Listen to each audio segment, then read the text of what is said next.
I don't think Mount & Blade 2 Bannerlord has been in a better place than it is right now. With all the new mods coming out, like the old realms, and all the new maps and community updates that are coming out, Bannerlord seems to be in a really solid place. Okay, it's taken over a year and a half, but I think the game is getting to a point where it's actually working pretty well, especially with the last big patch of fixing siege ladders and completely overhauling the battle morale system. But since my last video, when I made the battle terrain update, I thought that I would go in depth about one of the other big aspects of the newest patch that is coming up. It is available as a beta version at the moment, but it will release as a full patch very, very soon. So I thought, let's go over each aspect and deep dive into how they work, how you can use them in your campaigns, and what effect it has on the overall game. Last time I did the battle terrain system. Today, the new order of battle system for Mount & Blade 2 Bannerlord. Okay, we've seen similar things like this before, and I don't want to say too much, but Bannerlord is becoming more and more like Total War every single day. Is that a bad thing? Hell no. Mount & Blade was always like a third-person Total War game, having an overall campaign map, going around doing diplomacy, recruiting troops, conquering castles, but then going into the real-time battles themselves, and instead of being the strategic overlord like in the Total War series, you were actually playing it with a full combat system, and it's kind of getting more and more that way. We had the battle terrain system, which is much like Rome Total War's battle terrain system, and now we have the order of battle system, which is a complete deployment screen for the start of your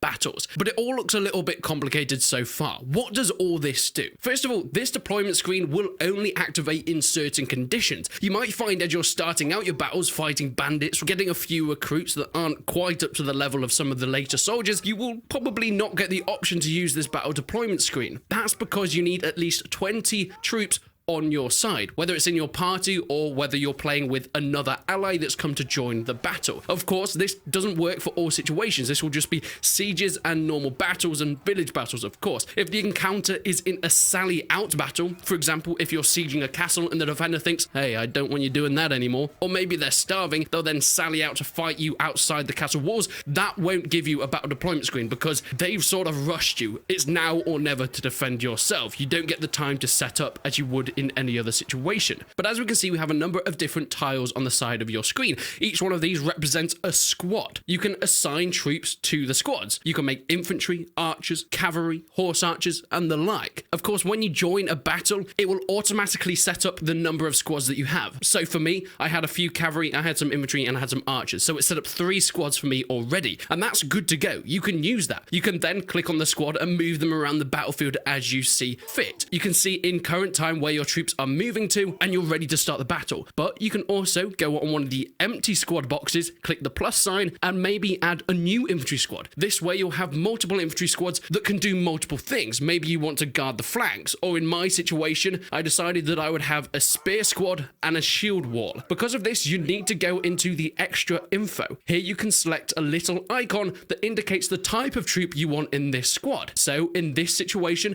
I would have my shield troops in one squad and my polearm troops in another squad. Then using the slider, you can select the amount of troops you want. Of course, because it's assigned kind of randomly, you might get a few mixing. So I had a few spearmen in my shield wall or a few shields in my spear wall and the like, but it's mostly right, and it will set to prefer as much as possible for that troop type. But you can select more than one preference of troop type. For example, if you want heavy polearms in a squad, you can do so. Or if you want heavy javelin men in a squad and your light javelin men in a separate squad, you can do that by selecting the separate troop preferences and using multiple in each squad.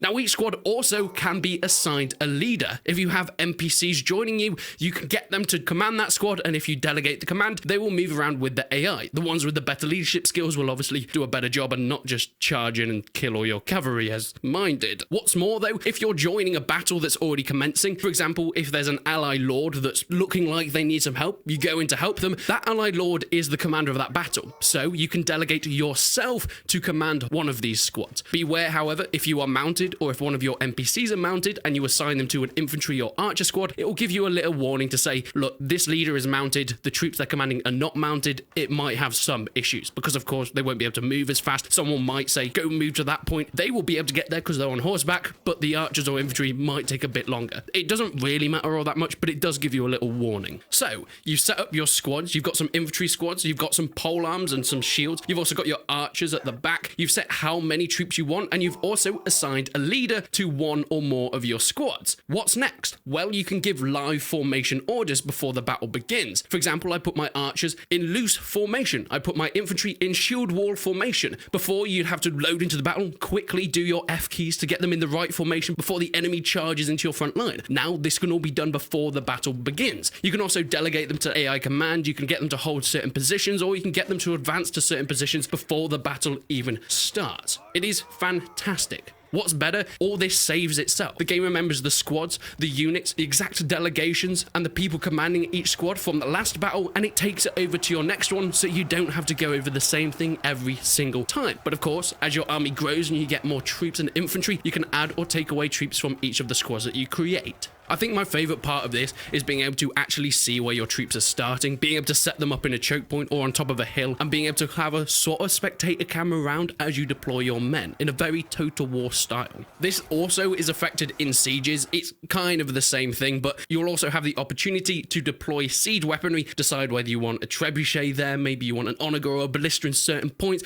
or maybe you want to have a battering ram. But do be aware this only works if you have siege weaponry in reserve. If you have put all your siege weaponry in the assault, you won't really be able to move them around all that much. Some smaller things have been changed in this new deployment screen. You'll also have better deployment cards. The formation cards and the UI has been tweaked a little bit just to make it a little bit easier to sort of see where your guys are. You'll also be able to see the ammo bar of things like archers or javelin throwers, and of course the morale of the formation to see how they're doing, how they're faring. If they've been starving and some have been deserting, you might not want to put them on the front line. Maybe put these light troops as reserve. I think in general this update adds a lot more micromanagement to the start, and I really enjoy how it's implemented within the game. As mentioned at the beginning of this video, Bannerlord is very much feeling like a third-person Total War. Okay, there are massive differences, don't get me wrong, but in all the best ways, they are taking inspiration from some fantastic games of the past, and I think Towers are doing a great job with this one. But please, let me know what you think. Have you tried out the deployment screen so far? How are you faring with it? I think it probably does need some improvements. For example, the slider to add troops to certain squads is a little bit inaccurate, but then again, I